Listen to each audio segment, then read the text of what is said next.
What would happen if you went up to a vending machine where the candy bars in the vending machine cost $1 and you put in 50 cents? Don't have enough. Bad investment. Not enough.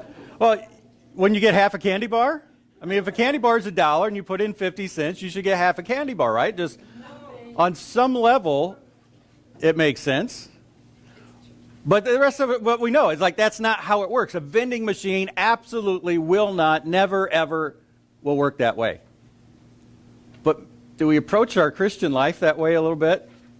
It's like, God, I know there could be more to this Christian life, but how about if I give this and I should get proportionate to that?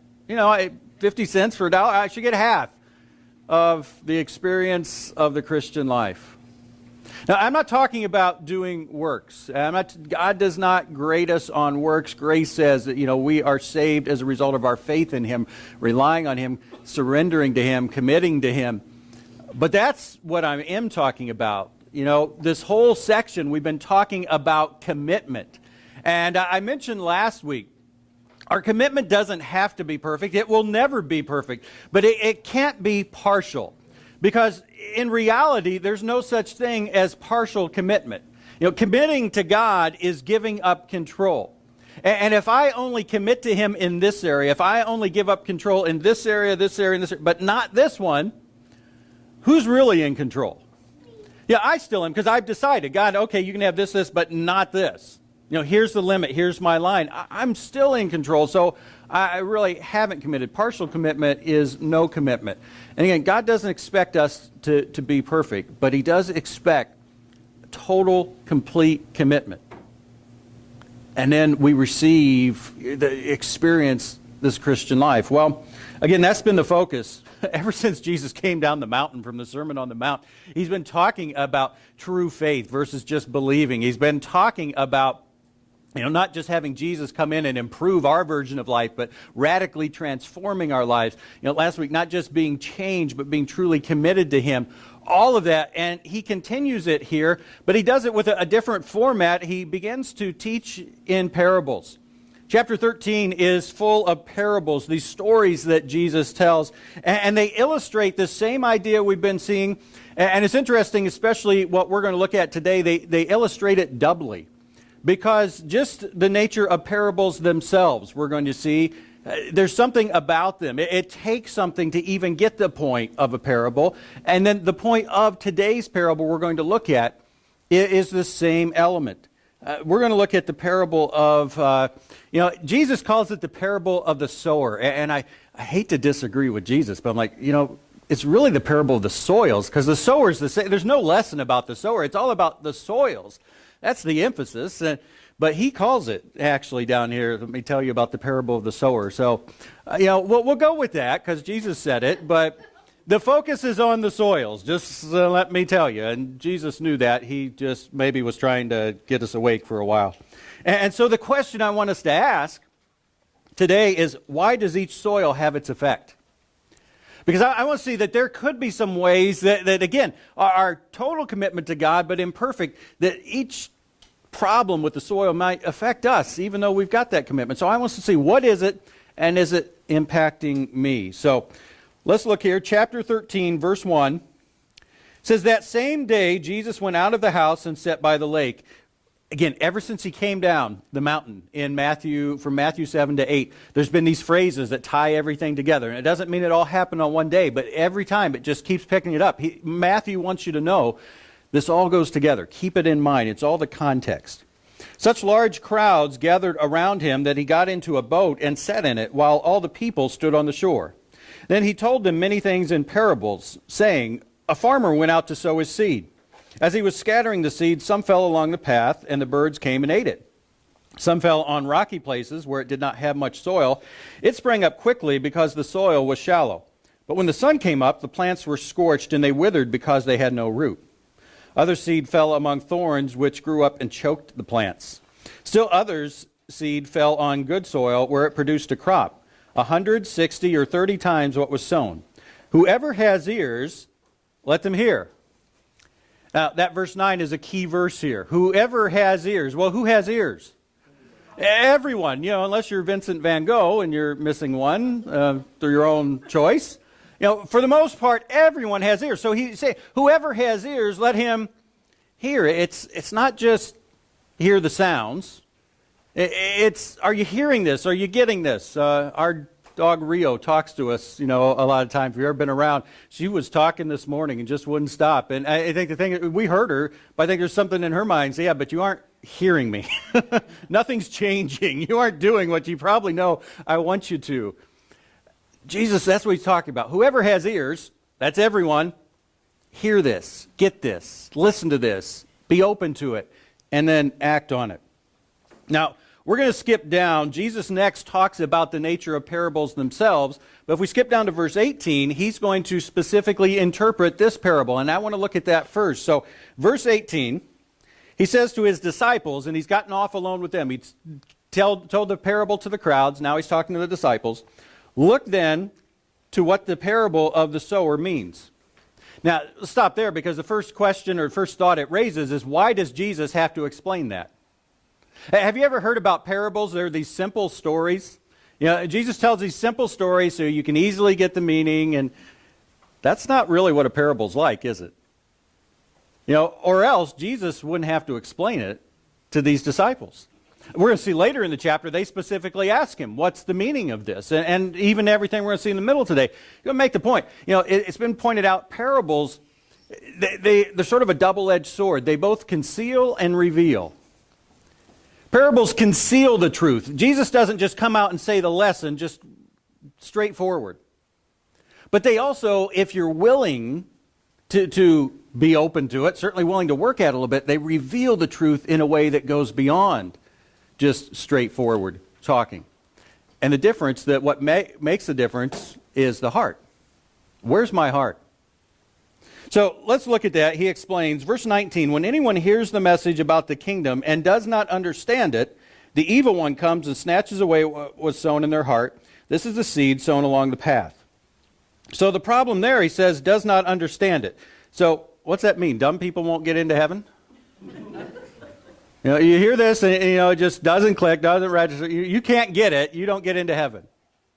No, because remember what we just saw in verse 9. Whoever has ears, let him hear. Everyone's capable. It's our choice. It's up to our heart whether we're going to understand it. And that word in Matthew has that idea. It's understand. It's like hearing. It's understanding with action that follows based on that. And it's a heart issue. It's where we are in our commitment to God. I've said it often, and hopefully we realize this because it goes so counter to what a lot of people think. Unbelief, not following Jesus, not committing to him, it's a matter of the heart and the will, not the mind. A lot of people will tell you, well, there's just not enough evidence for me. No, there's plenty of evidence. The evidence isn't clear enough. No, it's plenty clear enough. That's really what we're seeing here. It's a matter of the heart. It's a matter of the will. I don't want to accept it for some reason. Why is that? Maybe the person won't accept this seed of the true seed of the gospel because they've been exposed to some bad seed.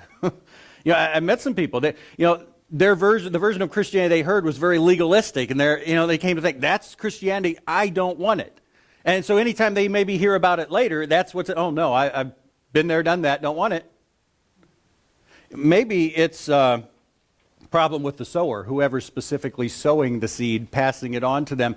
Maybe they see some hypocrisy that this person says this, it doesn't live anything like it. I don't want anything to do with that group, that person, that Christianity. Maybe it's some of what's become associated with Christianity nowadays. There's certainly a thought in a lot of people's mind that, Christianity, oh yeah, that's Republicans, that's people who don't like gay people, that's people, and just all this down the line. That's Christianity. Well, I don't want that. And it's not the message, it's not the seed, it's something, again, about the sower and what we've added to that. Or maybe it is, again, just the people don't want it. They don't want to change. They don't want to give up. I hear this so often, or someone, again, someone was talking to me the other day. She says, I talked to someone about God, and finally it came down and says, I don't want to believe because I'd have to give up the stuff. And I thought about the irony of that. You talk about not understanding. choosing not to understand, but you're choosing not to because, boy, you really don't understand just what it is, what Christianity entails. Jim Elliot had a quote, he's no fool who gives up what he cannot keep to gain what he cannot lose. It's like it's a great deal if you understand it, if you realize it. It gives up these things on earth we can't keep anyway to gain what we can't lose. And I would add to gain what we're looking for all the time, to gain what's truly most important. But if you don't understand it, and again, because you choose not to, because you've just not taken the time, you're not open enough, you won't accept it. Well, again, the central question, why does each soil have the effect it has? Why will the path result in the seed being snatched away? And notice what it says. It says the evil one comes and snatches it away. Never forget, we are up against someone. I think a lot of Christians live their lives, when it comes to Satan and his opposition, it's like we're playing a basketball game, but there's no other team. We're running our plays and we're running down the court, and there's something that's required. You still got to make it in the hoop, but there's no one else trying to guard us, trying to oppose us. That's not the Christian life. There's another team there against us. We have to realize that. The evil one comes and snatches it away. And why? How is he able to? Well, again, because it says the person doesn't understand it. They don't understand. And this is the key to, it's interesting, to all the soil problems. Because look down at verse 23. This is the path, the worst example. It doesn't even take root at all. But down at verse 23 it says, but the seed falling on good soil refers to someone who hears the word and understands it. That's really the key to all of these. Again, it's understanding what this seed, which is the Word of God, what it is and everything it entails. And again, the big lesson is it's not that anyone is unable to understand it. Some people are just unwilling to. They're not open to it for whatever reason. Well, on the path, what is it that these people don't understand? The basics. They don't understand there's a God. They hear the message, and for whatever reason, well, no, I don't believe in God. I look around, I see this world, and for whatever reason, to them it's more reasonable to think it just came out of nowhere, out of chance. That's, again, faith is the opposite of sight, but they're going by faith as well, and it takes a lot more faith to believe this is all an accident. Or maybe there's some conception of God, but they don't understand his purpose. Why would God create us? He didn't need us. He created us to have that relationship with us. He wants that. It tells about his love. And then maybe the person doesn't understand lostness. Like, I believe in God. God, we're okay. Well, no, every one of us has sinned. And part of God's nature is his holiness, and it separates us from him. And on our own, we are lost. And we need to understand the cross, what Jesus did, God's continued love, his grace, his favor bestowed when wrath is owed. For whatever reason, that's the path. They don't understand the basics, and so it never even takes root. Well, verse 20, Jesus explains the second type of soil. He says, the seed falling on rocky ground refers to someone who hears the word and at once receives it with joy. But since they have no root, they last only a short time. When trouble or persecution comes because of the word, they quickly fall away. Now, this rocky ground, Jesus explains it a little more in verse 5. If you go back there, some fell on rocky places where it did not have much soil. It sprang up quickly because the soil was shallow. When you think of rocky ground, we might think of what we see out here, that there's some ground that's just full of little pebbles or rocks, whatever. That wasn't it. This was ground that was underneath a layer of soil. There was solid rock. And so the soil itself was okay. It just wasn't deep. And that's what happens here. It sprang up quickly. And, at once, it says in the interpretation, at once this person receives the word of God on some level, but they have no root. And again, you look at verse 6, you see how he just, in the parable itself, but when the sun came up, plants were scorched and they withered because they had no root. And if seed fell in this thin soil with rock underneath it, again, it could begin to take root real quickly, but the roots wouldn't be able to go anywhere. And so when the sun comes up, and it's not necessarily just the next day, but when it's out of the rainy season and the sun is there, it can't dig down and get into the moisture that's there underneath. Well, what's that mean for us? Or first of all, look at it. It's interesting. He says, when trouble or persecution comes because of the word. Did you catch that? When trouble or persecution comes because of the word, in other words, because of this person accepting the word. Well, how is that? You know, there's trouble in life for everyone. How is it going to be directed specifically at people who have accepted the word? It goes back to the evil one, doesn't it? You know, the only way there's going to be any type of, purpose behind it, some kind of focus on those of us who have accepted the word, is there's someone, the evil one, who's going to make sure. Okay, you've accepted the word. I'm going to make sure there's some trouble, some persecution in your life. Not a great thought to think about, but good to be aware of. And notice it says they only last a short time. It's going to happen soon. Satan is going to bring that. And it says when trouble or persecution, not if. Today I want us to see, why does each type of soil have its effect? Why will rocky ground result in a person quickly falling away? Did you notice what Jesus says in the interpretation? He says, at once this person receives it with joy. And on the surface, that might sound good. Well, they hear the message and right away they accept it with joy. Shouldn't everyone do that? But it seems maybe, especially when you look at everything he's saying there, that he's setting it up, at once. They didn't really give it a lot of thought. There's another parable where Jesus talks about counting the cost. What's it going to mean to make this commitment to Jesus? And where they receive it with joy, certainly there is joy in serving Jesus. I think there's an old hymn there somewhere. But there's also some elements of this Christian life that aren't easy. And it seems like the problem is this person has some superficial expectations. I'm going to accept Jesus. I'm going to have my sins forgiven. I'm going to go to heaven, and everything in between is just going to be great. I'm committed to Jesus now. I'm following Jesus. Everything. Life, there shouldn't be problems for a follower of Jesus, right?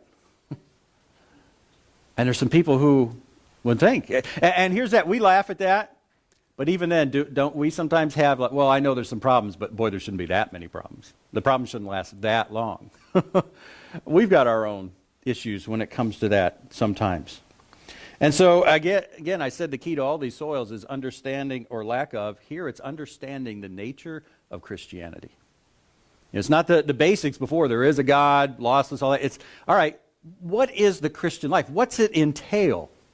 I mentioned last week I watched a webinar on discipleship, and they had, I think, 5 different main speakers, 5 or 6 that they interviewed. One person would actually talk for like 15 minutes, and then they'd all interact on that, and they each had a different subject.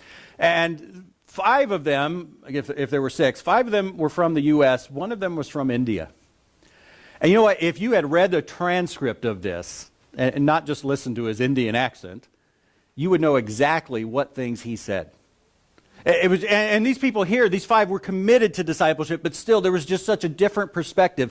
His name was K.P. Yohanan, and he said this, one thing I wrote down. He says, the foundational necessity for discipleship is embracing suffering. The foundational necessity for discipleship, and remember, discipleship is the same as being a Christian. It's not that advanced degree Christian stuff. Everyone.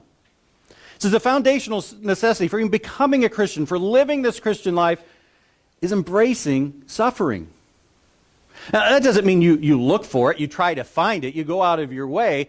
It doesn't mean you like it and say you like it and lie about liking it, but you just realize it is part of the Christian life. Another person quoted Eugene Peterson. How did I in the world get those two confused? Just T.S. Eliot, that's such a good literary reference. American culture is stubbornly resistant to the way of Jesus.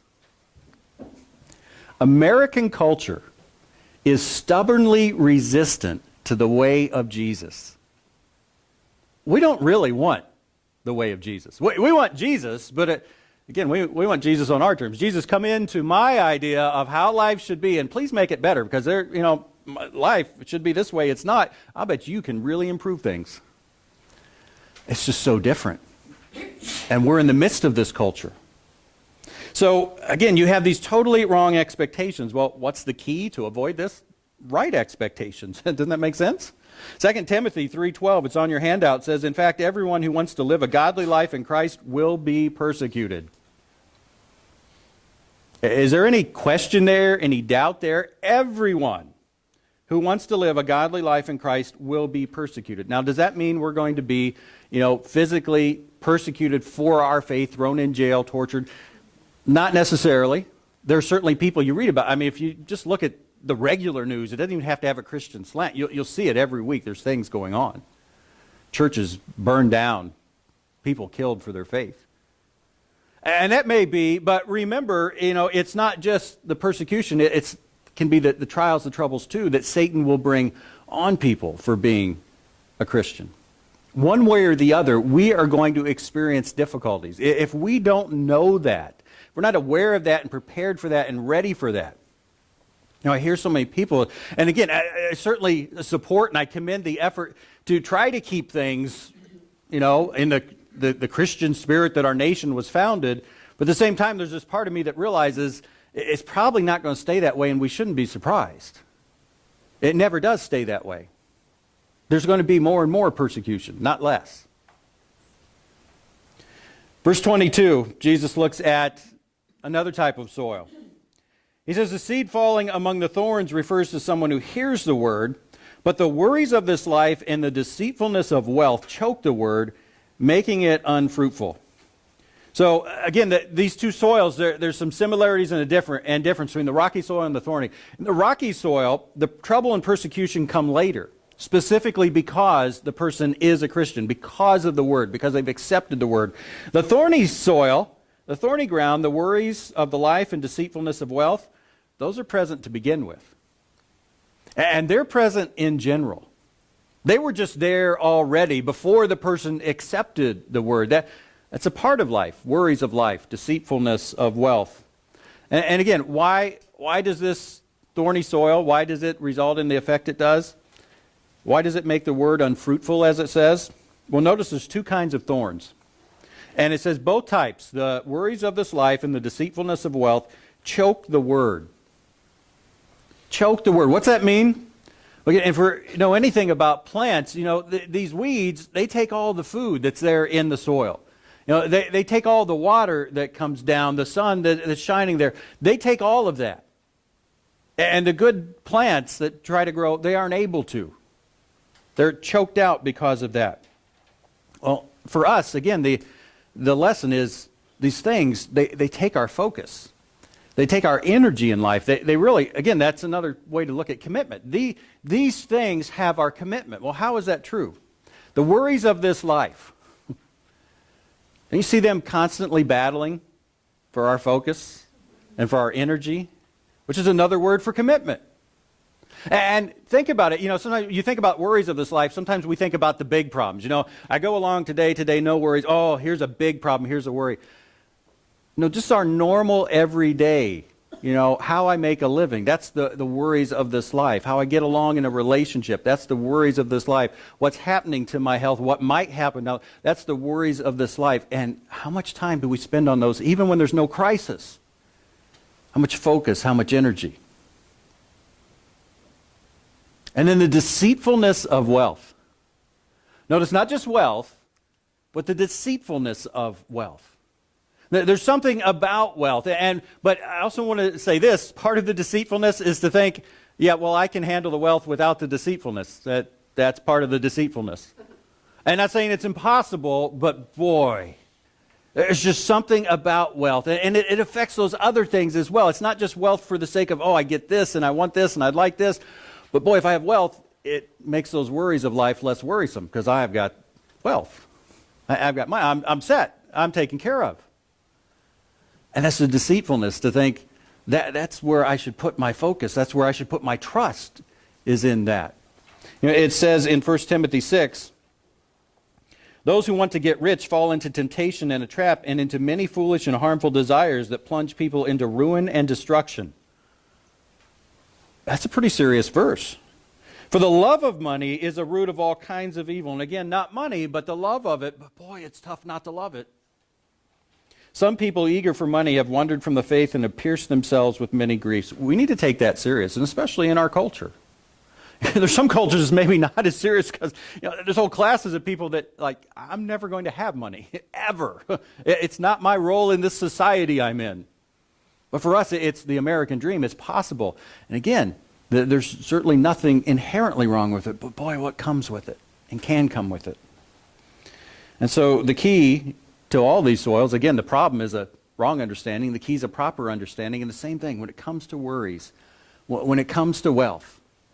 Put these in perspective. And it goes back to, if I spend my time focused on God, worshiping God, it puts these worries of life in perspective. This is, it is tough to make a living. It's even tougher when a big need arises and there's a God of the universe. He created this. I think he can handle it. He's kept the world spinning all these years. I bet he can handle my problem. But I got to focus on him. I got to worship him truly, not just the actions, but focus on who he is.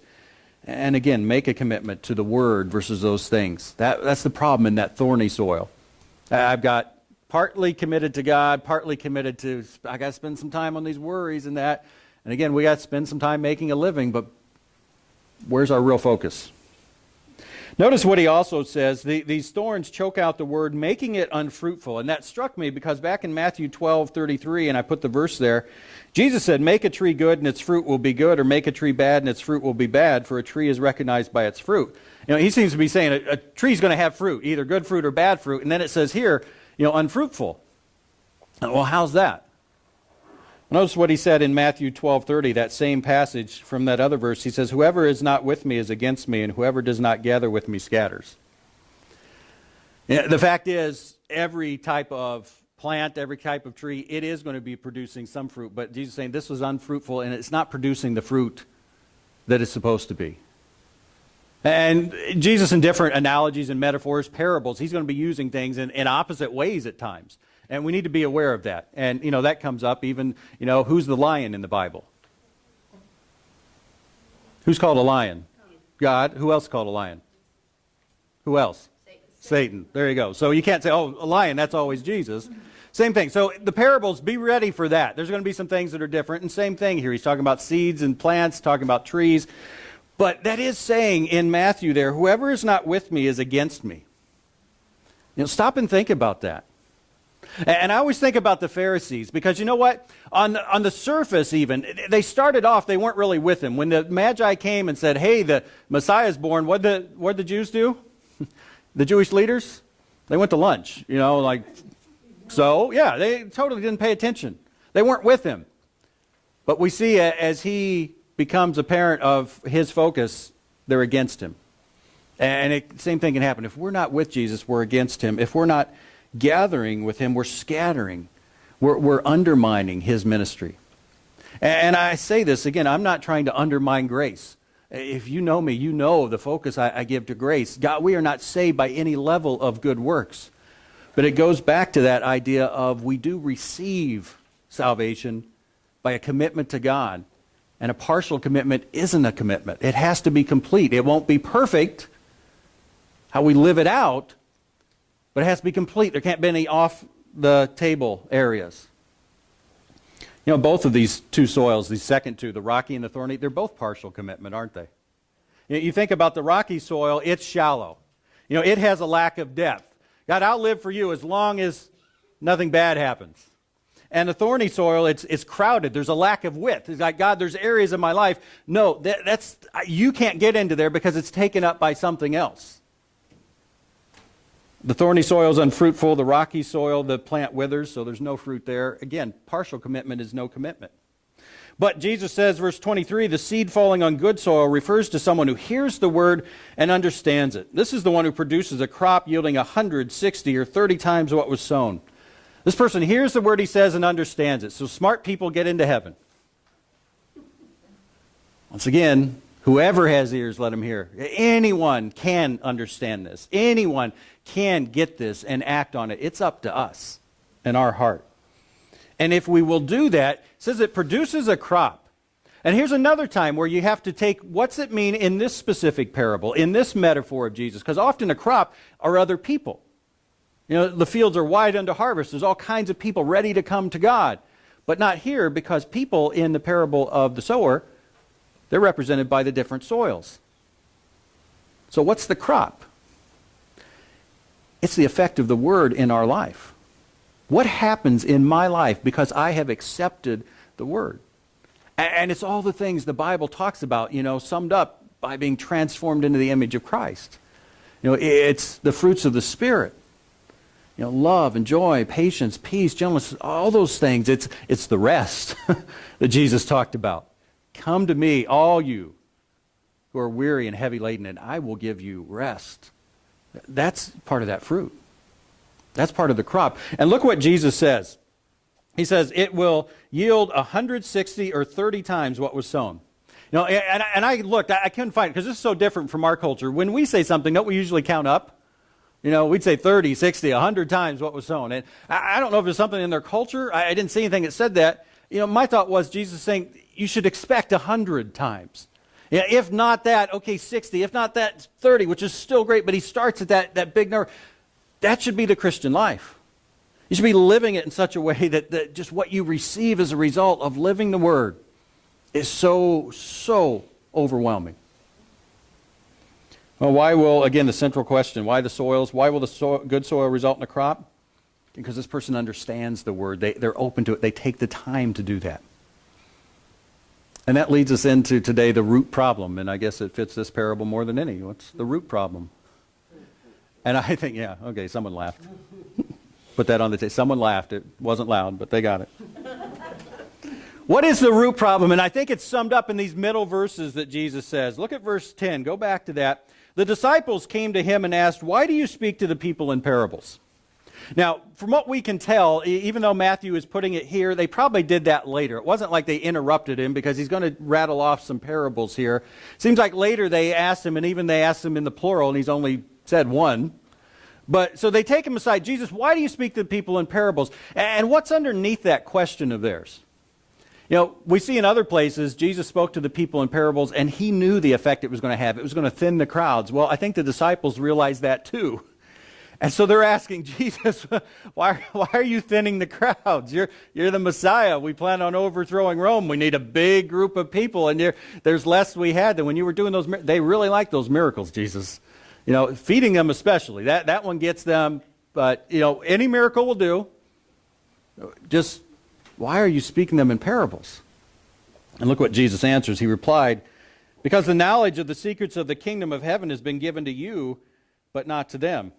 Now, obviously, it hasn't fully been given to them yet because they asked the question we just saw.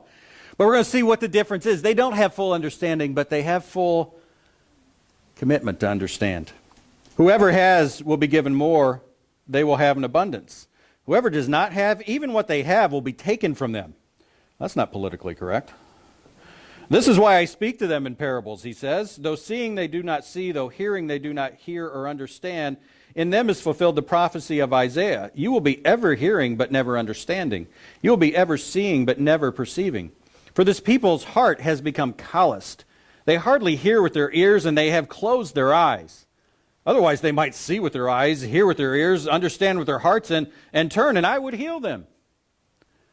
That sounds like favoritism, doesn't it? Like, I'm going to give it to you guys. You're my close inner circle of friends, but they aren't going to get it.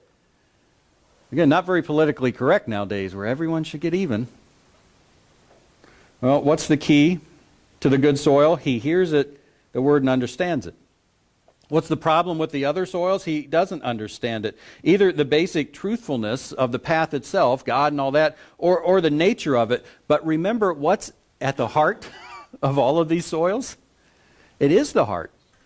Every person, whoever has ears, let them hear. Everyone's capable of this. And so even as Jesus says this, he quotes from that, all these people, they're seeing but not seeing, not understanding, hearing but it's not sinking in. Is that because of Jesus? Was he tricking them? No. He's saying the same thing to everyone. And there were people who would follow him. But those people had to have some initial commitment to God. Whatever you say, that's what I'm going to do. The root problem is these people don't want to understand. Because they don't want to live out the implications. No, I don't. I won't. I won't hear it. And put their hand over their ears. That's not the message I want, Jesus. And so the key to overcoming, again, the disciples asked Jesus, why do you speak in parables? Because he's showing in the parables of themselves the need for commitment. That's the double illustration today. This parable talks about commitment, but parables in general say you need commitment to understand the message of a parable. And this parable says you need commitment. Whoever has ears, let them hear. You need this openness to the basic truth, which again, that's a surrender. I have to come to Jesus, come to this message.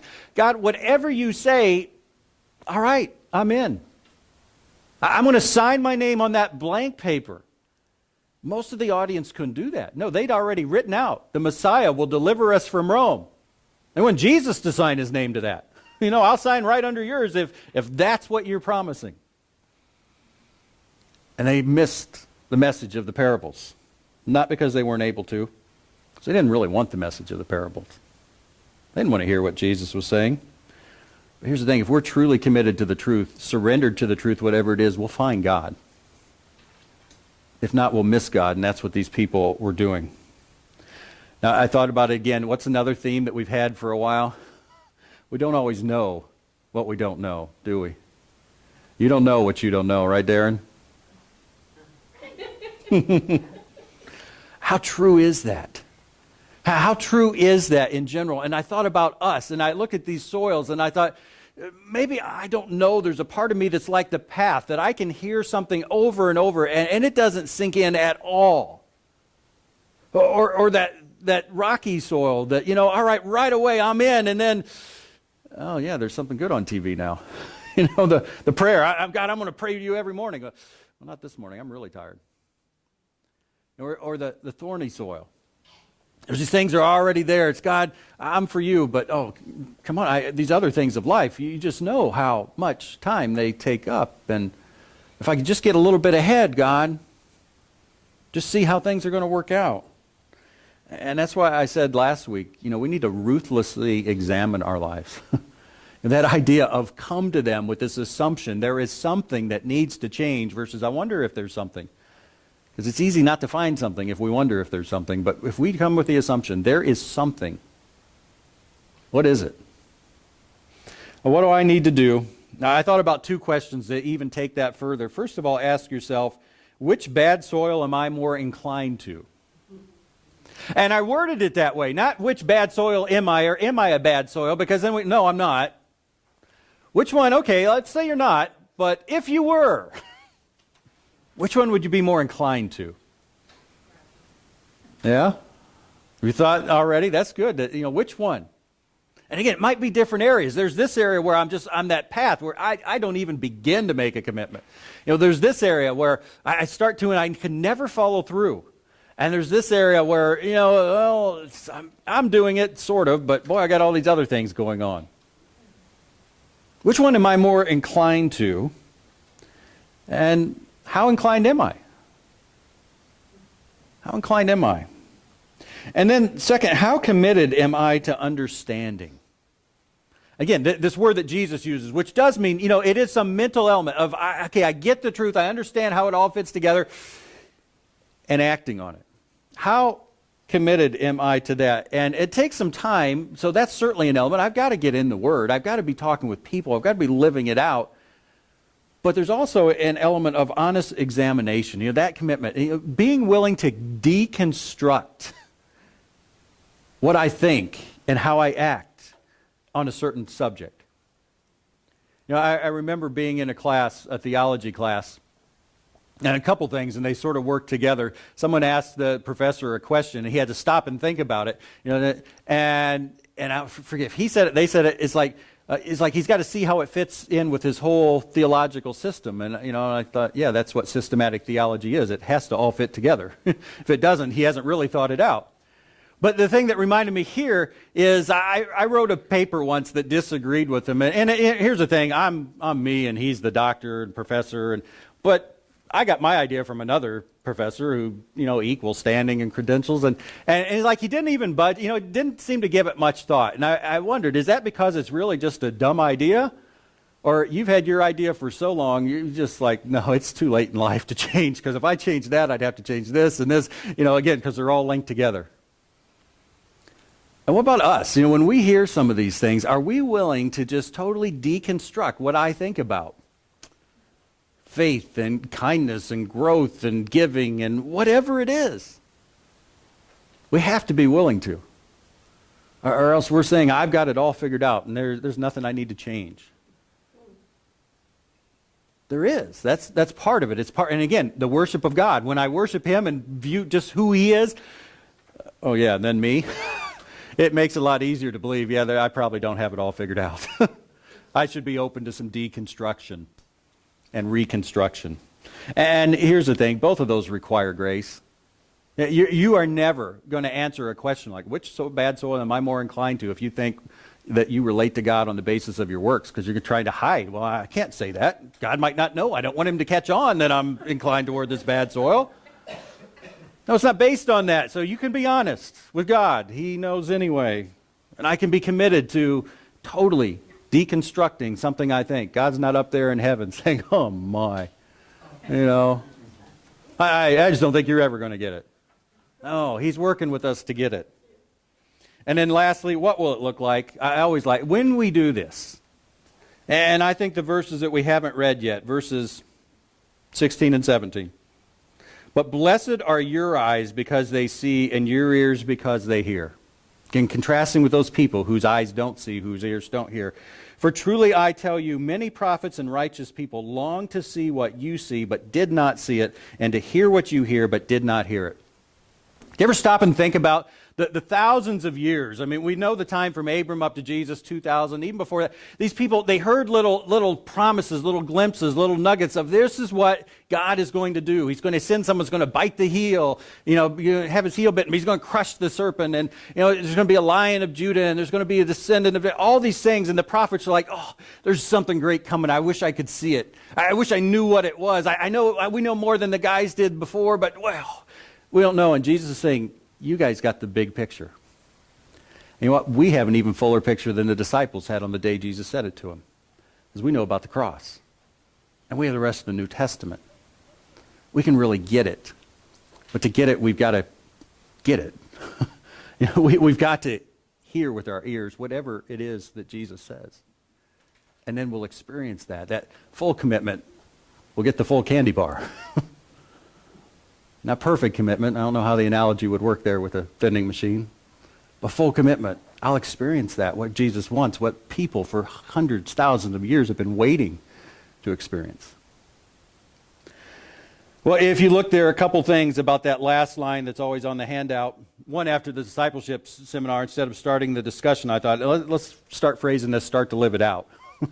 How do we live out the things we've seen in this sermon? And you'll also notice I don't have anything there. So every once in a while, there's sometimes a question or a thought comes to mind. I'm like, oh, this will get the discussion going. This will help us begin the process of living it out. And sometimes there's just nothing. So it's up to you guys. How do we start to live out what Jesus was saying in this parable of the sower and the soils?